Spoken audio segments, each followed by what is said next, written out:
ಸಾಮಾನ್ಯವಾಗಿ ಯಾವುದೇ ಲಿರಿಕ್ಸಿಸ್ಟ್ ಗರಡಿಯಲ್ಲಿ ಬಂದಂತಹ ಒಂದು ಹಾಡು ಹಿಟ್ ಆದ್ಮೇಲೆ ಎಲ್ಲ ಹಾಡು ಹಿಟ್ ಆಗುತ್ತೆ ಅಂತ ಥಿಂಕ್ ಮಾಡೋಕ್ಕಾಗಲ್ಲ. ಆದ್ರೆ ಸ್ಯಾಂಡಲ್ವುಡ್ ನಲ್ಲೊಬ್ಬ ಅಪರೂಪದ ಲಿರಿಕ್ಸಿಸ್ಟ್ ಇದ್ದಾರೆ. ಇವರು ಬರೆಯೋಕೆ ಪೆನ್ನು ಹಿಡಿದ್ರೆ ಸಾಕು, ಆ ಹಾಡು ಹಿಟ್ ಅಂತಾಲೆ ಅರ್ಥ. ಹಾಗಾದ್ರೆ ಯಾರು ಅಂತೀರಾ? ಅವರೇ ಚೇತನ್ ಕುಮಾರ್. ಟೈಟಲ್ ಸಾಂಗ್ಗಳಿಗೆ ಹೊಸ ಚೇತನ ಕೊಡುವ ಗೀತ ಸಾಹಿತಿ. ಸ್ಟಾರ್ ನಟರ ಇಮೇಜ್ಗೆ ತಕ್ಕಂತೆ ಮೂಡುತ್ತೆ ಪದಪುಂಜ. ವರ್ಧನಾಯಕ ಚಿತ್ರದಿಂದ ಬೈಟೆ ಬೈಟೆ ಹಾಡಿನ ಮೂಲಕ ಶುರುವಾದ ಚೇತನ್ ಬರವಣಿಗೆ ಜರ್ನಿ ಹೇಳೋರ ಮಾತು ಕೇಳುಗುರು ಹಾಡಿನವರೆಗೂ ಹಿಟ್ ಲಿಸ್ಟ್ ನಲ್ಲಿದೆ.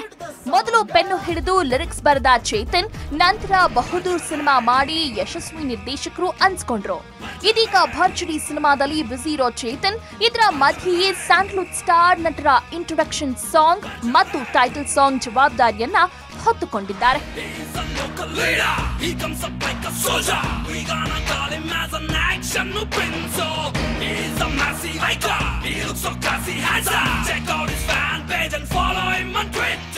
ಚೇತನ್ ಬರೆದ ಮೊದಲ ಹಾಡು ಹಿಟ್ ಆದ್ಮೇಲೆ ಶುರುವಾಯ್ತು ನೋಡಿ ಹಿಟ್ ಮೇಲೆ ಹಿಟ್ ಮ್ಯಾಜಿಕ್.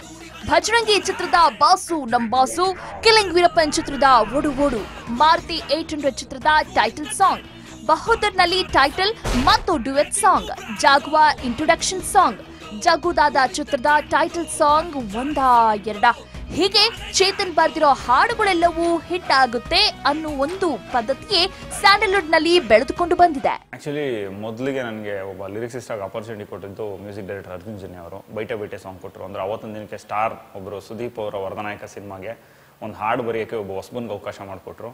ಬೈಟೆ ಬೈಟೆ ಸಾಂಗ್ ಬರೆದೆ, ಅದೊಂದು ತುಂಬ ದೊಡ್ಡ ಹಿಟ್ ಆಯಿತು. ಆನಂತರ ಸಿಕ್ಕಿದ್ದು ಆಲ್ಮೋಸ್ಟ್ ಅಲ್ಲಿ ಎಲ್ಲ ಸಾಂಗ್ಸು ಪೆಪ್ಪಿ ನಂಬರ್ಸೇನೆ, ತುಂಬ ತೀರಾ ಮೆಲೋಡಿ ಅನ್ನೋಕ್ಕಿಂತ ಒಂದು ಪುಲಕೇಶಿ ಸಿನಿಮಾ ಟೈಟಲ್ ಟ್ರ್ಯಾಕ್ ಸಿಕ್ತು. ಅಲ್ಲಿಂದ ಜರ್ನಿ ಅನ್ನೋದು ಸ್ಟಾರ್ಟ್ ಆಯಿತು.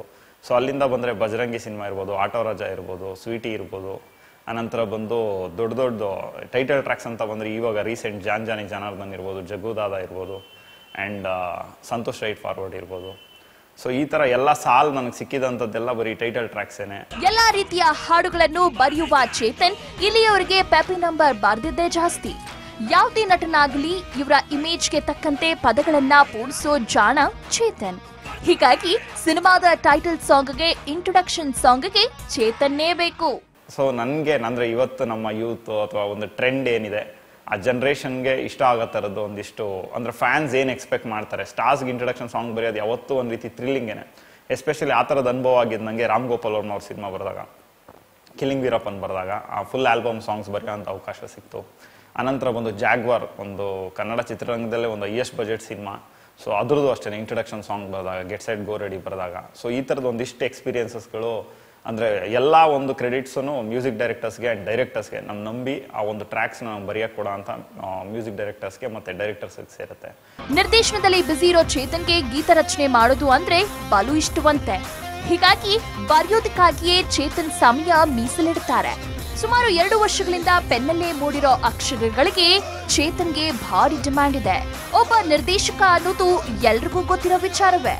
ಇನ್ನು ಚೇತನ್ ಹಾಡು ಬರೀತಾರೆ ಅನ್ನೋದು ಕೂಡ ಗೊತ್ತಿರೋದೆ.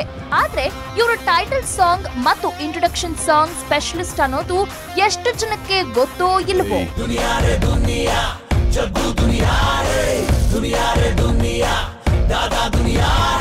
ಒಟ್ಟಿನಲ್ಲಿ ಸ್ಯಾಂಡಲ್ವುಡ್ ನಲ್ಲಿ ಚೇತನ್ ಭರವಸೆಯ ನಿರ್ದೇಶಕರಲ್ಲದೆ ಬಹುಬೇಡಿಕೆಯ ಸಾಹಿತಿ.